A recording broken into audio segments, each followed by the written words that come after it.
Assalamualaikum warahmatullahi wabarakatuh. Sekarang kami sedang berada di Sungai Kelang yang berdekatan Masjid Jami. So, korang tahu tak apa langkah pencegahan untuk mengatasi pencemaran air di Sungai Kelang?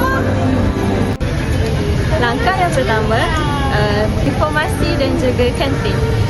Pihak sekolah, pihak masyarakat dan juga orang tempatan boleh mengadakan kampeen di media sosial, di sekolah tentang sungai ini.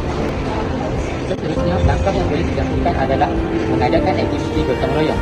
Pihak berkuasa seharusnya mengadakan aktiviti gotong royong seperti Sip Sungai Kelang Day. Aktiviti seperti ini bukan sahaja dapat membersihkan kawasan Sungai Kelang ini, namun ia juga dapat mengeratkan hubungan antara komuniti dan mewujudkan sifat budaya prihatin terhadap alam sekitar. Okey, baiklah. Langkah yang ketiga ialah peraturan dan penguatkuasaan lebih tegas. Bagaimana? Yang pertama ialah CCTV dan notis larangan diperbanyakkan. Itu juga dengan tong sampah dan sistem pengurusan di sepanjang sungai. Seterusnya, majlis perbandaran juga haruslah memperketatkan denda bagi pembuangan sampah. Ialah dengan penubuhan komuniti setempat, iaitu dengan menumbuhkan komuniti sungai, iaitu dengan cara mengajak penduduk-penduduk di tepi sungai untuk memantau kebersihan sungai di tepi-tepi sungai. Langkah seterusnya ialah mengadakan kerjasama bersama pihak swasta. Hal ini dapat dijalankan melalui kerajaan mendapatkan kerajaan daripada pihak swasta untuk mendapatkan dana bagi membeli peralatan yang berteknologi tinggi seperti interceptor.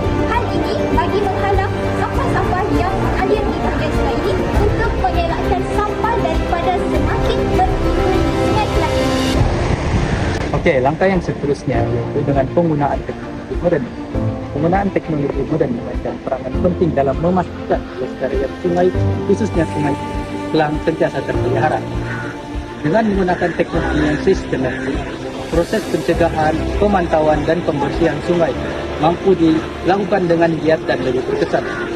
Salah satu teknologi yang dapat digunakan untuk memastikan Sungai Kelang sentiasa terpelihara ialah dengan menggunakan teknologi perangkap sampah.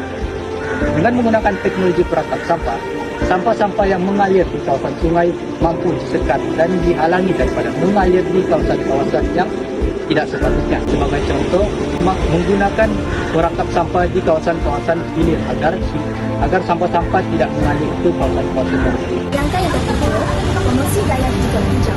Pihak kerajaan boleh mengadakan kempen kesedaran untuk mengurangkan penggunaan plastik, mengadakan aktiviti ataupun pertandingan tentang komuniti pembersih ataupun menggalakkan penduduk-penduduk untuk membeli produk bersama alam untuk mengurangkan pencemaran air di Sungai Kelang. Langkah ke-8 adalah menambah infrastruktur pengurusan sisa iaitu melalui menggunakan perangkas sampah di saluran supaya menjaga kebersihan sungai ini lebih baik. Seterusnya, terdapat beberapa faktor yang telah menyebabkan Sungai Kelang ini tercemar. Faktor pencemaran Sungai Kelang juga adalah disebabkan aktiviti penternakan.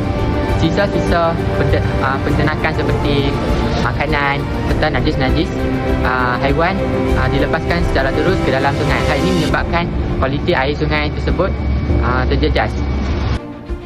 Itu yang seterusnya ialah pembuangan sisa industri. Sisa industri ini dibuang oleh kilang-kilang yang mempunyai toksik apabila dilepaskan di dalam kawasan sungai, menyebabkan kawasan air sungai itu sendiri tercemar, dipenuhi sisa toksik dan akan mengakibatkan kerosakan ekosistem akuatik. Faktor pencemaran sungai yang lain adalah aktiviti pertanian.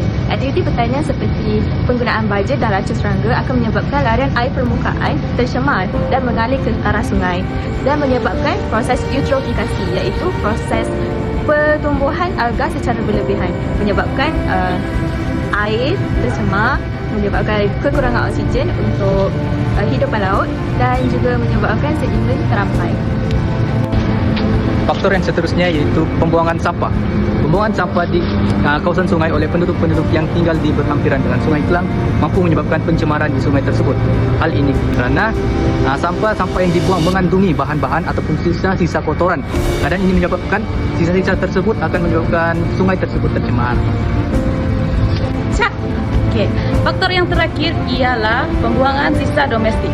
Pembuangan sisa domestik seperti najis manusia, sabun, minyak dan air bilasan terus dibuang ke dalam sungai. Contohnya, sisa domestik daripada saliran longkang rumah terus disalirkan ke dalam sungai. Hal ini menyebabkan sungai tercemar dan nilai BO di sungai meningkat dan menyebabkan hidupan akuatik mati. Let's the water live. The water live again. Water live again. The water live again. Water live again. Let the water live again. Live again. The water live again.